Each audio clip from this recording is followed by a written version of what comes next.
मवी आ बैठकीपूर्वीच मोठा दावा. संजय राऊत यांनी स्पष्ट सांगितलं कोणत्या 2 जागा ठाकरे लढवणार.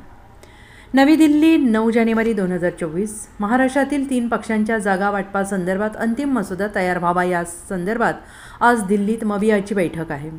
महाराष्ट्रात या संदर्भात बैठका झाल्याची माहिती संजय राऊत यांनी दिलेली आहे. तर लोकसभा निवडणुकीच्या पार्श्वभूमीवर जागा वाटपासंदर्भात आज मविआची दिल्लीत बैठक पार पडण्यापूर्वी संजय राऊत यांनी जागा वाटपाबाबत मोठा दावा केला आहे.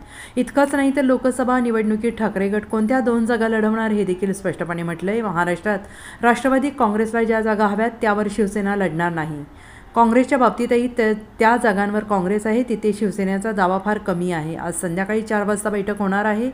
काँग्रेसचे राष्ट्रीय अध्यक्ष मल्लिकार्जुन खरगे यांच्यासोबत महाराष्ट्रातील मविआच्या नेत्यांची बैठक होणार आहे. तर काँग्रेसचे नेते बाळासाहेब थोरात, नाना पटोले, अशोक चव्हाण हेही असतील, असे राऊत म्हणाले. तर मुंबई आणि ठाणे या दोन्ही जागा आम्ही लढत आहोत, असंही राऊत म्हणाले.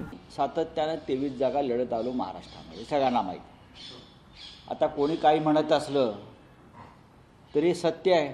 अनेक वर्षाचं, 30-35 वर्षाचं ते सत्य तुम्ही नाकारू शकत नाही की शिवसेनेनं 18 जागा लोकसभेच्या 2019ला जिंकल्या होत्या.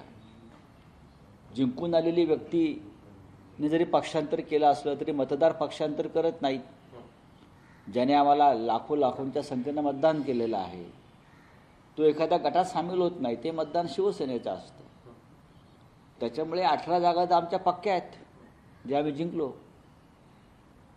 संभाजीनगरची आमची जागा चंद्रकांत खैरे तिथे मागच्या वेळेला लढले आणि फार थोड्या मतानं त्यांचा पराभव झाला. तर 23 जागा आम्ही असं मानतो की आम्ही 23 जागांवर लढतो. त्याच्यामध्ये प्रामुख्याने मुंबई ठाण्याच्या जागा आहेत. बरोबर आहे, मुंबई हा शिवसेनेचा कायम बालेकिल्ला राहिला. पण काही जरी असलं तरी शिवसेना, काँग्रेस आणि राष्ट्रवादी आणि वंचित बहुजन आघाडी हे एकमेकांच्या हातात हात घालून, खांद्याला खांदा लावून एकत्रपणे महाराष्ट्रातील निवडणुका लढतील. कारण आम्हाला सगळ्यांना या देशात ज्या प्रकारची राजवट सुरू आहे, हुकुमशाही, त्याहीपेक्षा भयंकर. ब्युरो रिपोर्ट, SBN मराठी, नवी दिल्ली.